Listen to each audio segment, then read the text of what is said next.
문재인 대통령의 중국 방문, 네, 홀대론 기사 여전히 나오고 있죠. 어제 그래서 저희가 중국 동아대 우수근 교수님을 모시고 잠깐 이야기 들어봤었습니다. 너무 시간이 짧아서 오늘 한 번 더 모셨어요. 안녕하십니까, 교수님? 네, 안녕하십니까? 네, 어제 대단히 흥분된 목소리로, 대단히 빠른 속도로, 대단히 압축적으로 말씀하셨는데 간단히 요약하면 우리는 홀대라고 하는데 중국에서는 홀대는커녕 시진핑이 왜 사드 철회를 하지도 않은 문재인 대통령에 대해서 이렇게 환대하느냐고 중국 내에 비판이 있었다. 예. 문재인 대통령은 중국에서 환대받았다. 그걸 왜 홀대라고 하는지 이해할 수가 없다. 예, 말도 안 된다라고 우수근 교수님께서 어제 짧게 짚어주셨는데 방중 기간 동안에 그랬다고 치고요. 그리고 이제 방중 이후에 돌아가고 각자 이제 언론들이 차분하게 그 성과나 이런 얘기도 할 거 아닙니까? 그러니까 방중 이후 중국 미디어가 보도하는 이 방중에 대한 평가는 어떻습니까? 짚어주시면 좀. 네, 지금 말씀하신 것처럼 방중 이후 중국 미디어의 방중에 대한 성과를 보면은 중국 당국의 심경을 알 수 있습니다. 중국은 사회주의 국가이기 때문에 우리처럼 좌우 미디어가 자기 멋대로 목소리를 낼 수 없거든요. 중국 당국의 목소리가 그대로 나오는 것인데 예를 들면은 중국 시나망은 18일자에서 외교부 대변인은 기자회견에서 문 대통령의 방중 기간에 양국 정상은 관계 개선을 추진했고 한반도 문제 등에 대해서 심도 있는 의견을 교환해서 상당한 공통인식을 갖게 되었다. 고 보도했습니다. 그다음에 중국의 대표적인 인민일보는 19일자에서요. 문 대통령의 수교 25주년 국빈 방문은 양국이 25년간의 우호적 발전 성과와 양국 관계를 중시함을 의미한다. 한중 관계가 계속 발전해 나가기 위해서는 수교 당시의 초심을 잃지 않았으면 좋겠다라고 보도했습니다. 뿐만 아니라 중국의 문해보라고가 있는데 문해보는 보도했고 그다음에 북경 청년보 북경에 있는 16일자 보도에서 문재인 대통령의 방중은 사드로 빚어졌던 한중 관계가 한 단계 더 새롭게 되는 계기가 되었다라고 대부분 긍정적으로 보도하고 있습니다. 네.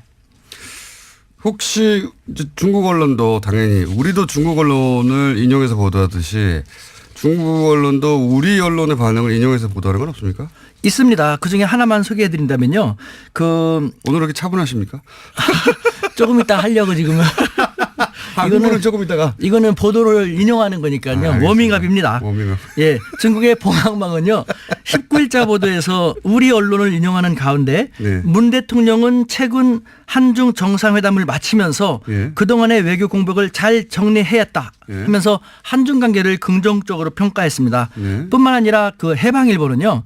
문 대통령의 방중 관련돼서 한국의 언론 매체는 비판적 보도를 했다. 각계각층, 한국의 각계각층에서 방중 성과에 박수를 보낼 때 한국의 보수 언론들은 문 대통령의 방중을 폄하했고 지금도 그 논조는 지속되고 있는 것이다 라는 안타까운 보도를 하였습니다. 네. 우리 언론들 다 보고 있군요. 예. 이게 참 희한한 일입니다. 자국 언론이 이렇게 비판을 하고 정작 홀대를 했다고 하는 나라에서는 자국 언론이 이런 비판을 하고 있는데 이거 폄하다라고 비판을 하고 이상한 현상이 지금 벌어지고 있는데 자 그건 알겠고요. 근데 이게 이제 언론 보도라는 게 좀 두리뭉실하고 대체적으로 그렇지 않습니까? 제가 궁금한 것은 교수님을 다시 모시는 것은 대체적인 언론의 반응은 알겠어요. 그리고 심지어는 중국 언론이 우리 보수 매체를 비판한다는 것도 알겠는데 교수님이 이제 어제 말씀하셨듯이 어제 이제 시진핑의 측근 그룹 혹은 고위직과 동문이라고 하지 않습니까? 확실하죠? 맞습니다. 호적 조사하면 다 나옵니다. 호적 조사하면 다 나옵니다. 그분들이 하는 이야기들이 있을 거 아닙니까? 그러니까 제가 궁금한 건 언론에 나오지 않은 그런 이제 권력에 가까이 있는 사람들의 해석 혹은 뭐 자기들끼리 하는 말들 혹은 교수님과 사석에서 니네 어떻게든 당연히 한국 대통령이 왔다 갔으니까 그런 얘기 하실 거 아닙니까? 그런 얘기가 궁금해요. 그분들은 어떤 반응이 있느냐. 예를 들면은 중국 공산당 당의회 국가지 않습니까? 네. 그 핵심 간부가 있어요. 당에서도 어떤 부서냐가 중요한데 네. 말하기 쉽지 않은 그런 부서에 근무하는 저랑 벌써 14년 동안 쭉 하고 있으니까요. 네. 그 사람 같은 경우는 다시 그런 말 했죠. 이제 한국은 다시 중국의 최후의 보루가 되었다. 아주 의미심장한 말이죠. 최후의 무슨 보루가 의미입니까? 되었다. 최후의 보루라는 말은 아시죠? 근데 네, 그 단어를 합니다. 네. 왜 그런 의미로 그런 뜻 단어를 사용한 거죠? 그러니까 사드가 배치되기 전에 이 당국자들은 저한테 항상 그런 식으로 노세를 떨었죠. 사실 중국은 덩치가 너무 크다 보니까 16개 국가와 국경을 맞대고 6개 국가하고 해상 영해 분쟁을 벌이고 있거든요. 네. 그러다 보니까 늘 싸워요. 늘 그렇겠죠. 싸워요. 사이가 늘 좋은 나라가 하나도 없어요. 크고 작은 문제들 항상 있겠죠. 사이가 좋은 나라가 하나도 없는데 그중에 우리 한국만 유일하게 좋았거든요. 한국이 더군다나 조그만 약소국이 아니라 이제는 우리 모두 열심히 노력해서 중견 강국이 되었습니다. 중견 강국인 한국만이 유일한 사이가 좋은 관계이기 때문에 최후의 보루다. 따라서 우리는 한국에 대해서 그만큼 정성을 들일 수밖에 없다. 라고 했던 것이 지금 대한민국을 바라보는 중국의 시각인 것입니다. 그런데 말도 안 되는 사드를 너무 형편없이 배치해 갖고 이렇게 문제가 그 과정 불거졌는데 자체가 자존심을 상하게 했다. 네. 네, 그런데 중국에. 다시 네. 이제는 문재인 대통령 방중을 통해 갖고 한중 관계가 복원되는 수순에 들어가게 됐으니까 한국은 다시 중국의 최후의 보루가 되었다는 것이죠. 그 말은 무슨 말입니까? 최후의 보루인데 함부로 할 수 있습니까? 함부로 할 수 없다라는 것이죠. 이번 성과가 그러니까 그 이전에 한중 관계의 복원을 의미한다. 뭐 그렇죠. 잘 됐다고 평가한다는 네. 거죠. 혹시 그건 알겠고요. 그 외에 또 다른 이야기 없습니까? 있습니다. 그 어떤 중국의 이야기 있습니까? 대표적인 싱크탱크의 고위 간부 같은 경우는요. 네. 예를 들면은 이 양반은 이제 미국 통으로도 중국에서 되게 유명한 분인데 네. 한국은 그 과거와 달리 중견 강국이지 않는가. 그래서 우리 중국도 그렇고 미국도 한국을 함부로 할 수는 없지 않는가. 한국은 그 점을 제대로 알고 활용한다면은 중견 강국으로서 미들 파워로서 한국의 역량을 더 강화시킬 수 있을 텐데라는 중국에서도 미들 파워라는 표현을 써요 이제. 중견 강국이란 말 쓰는데 네. 여기서 이 두 사람이 최후의 보루라든가 중견 강국으로서의 위상을 잘 활용할 수 있을 텐데라는 말을 우리는 잘 파악할 필요가 있습니다. 우리 매스컴이요. 이와 같은 것 국제사회에서 바라보는 우리 모습을 잘 전달하면서 우리 국민들이 우리 정부가 미들 파워로서 어떻게 활용해 나가면 살아나가면 좋을지를 알려주지 않고 해서는 안 될 것만 하니까 문제인데요. 저는 사실 국내 문제 잘 모릅니다. 죄송하지만 저는 95년에 한국 나가서 어떻게 하다 보니까 일본, 미국, 중국 유학을 다 갖고 2004년부터 3년부터 중국 대학에 있거든요. 네. 그렇다고 제가 잘 사는 집이 아니라 인천의 가난한 노동자의 자식인데요. 출마하시는 것도 아니고 갑자기. 쌍코피 흘리면서 이렇게 살았는데 그래서 저는 국내는 모르지만 국제는 벌써 쭉 알고 있죠. 지금 상하이에 있는 우리 대학에서도 외국 학생들을 중심으로 제가 쭉 가르치거든요. 네. 150여 개국에서는 5천여 명.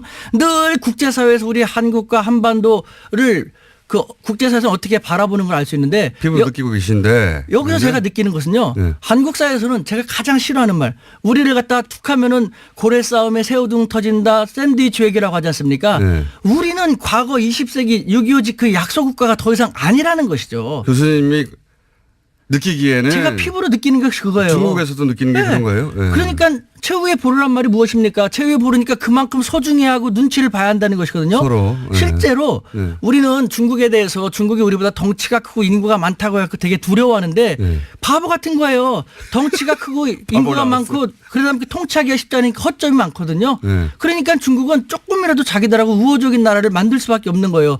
근데 우리 진짜 구로동 공돌이 공순이라는 엄청난 힘든 시기를 거쳤고 우리 모두 열심히 노력해갖고 중견국 됐지 않습니까? 그럼에도 불구하고 우리를 왜 아직도 자기 비하합니까? 우리는 고래 싸움의 새우등이 아니라 몰라. 우리는 이제 중견 강국이기 때문에요. 중국 가격이다. 우리는 이제는 중견 강국을 외교를 해야 돼. 저는 이런 말 하면 이렇게 억울해 막 눈물 날라고 해요. 억울하시다. 우리는 약소국이 아니라 중견국으로서 스마트한 돌고래 외교를 해갖고요. 돌고래도 오늘 지환 G2도 우리가 잘 리드하면서 활용하면서 예. 적어도 한반도 문제만큼은 우리가 돌고래는 뭡니까 교수님? 돌고래는. 한번 들어보십시오. 예. 얼마나 오랫동안 고민했으면 이런 말 했겠습니까? 네. 우리는 지환 미국이나 G2 중국 같은 덩치는 안 됩니다만 네. 우리는 이제 그런 나라들도 우리를 함부로 할 수 없는 나라로 성장했거든요. 네. 그렇다면은 돌고래는 덩치가 작아서 고래보다는 힘이 약하지만 네. 민첩하고 스마트하기 때문에 고래한테 잡아먹히진 않죠. 고래하고의 공생을 유도하지 않습니까? 우리가 바로 그런 돌고래 같은 역할을 할 수 있다는 것이에요. 외교도 새로운 시도를 해야 되는데 20세기 약소국 외교의 대미 외교 위주 일국 외교만 하다 보니까 이제 다변화되는 외교에서 잘 안 되고 있지 않습니까? 그러니까 우리는 지원 지도 함부로 할 수 없는 중견 각국으로 부상한 대한민국의 중견 강국 외교, 스마트한 돌고래 외교를 해야지. 알겠습니다. 예. 또 이렇게 흥분하기 시작해요.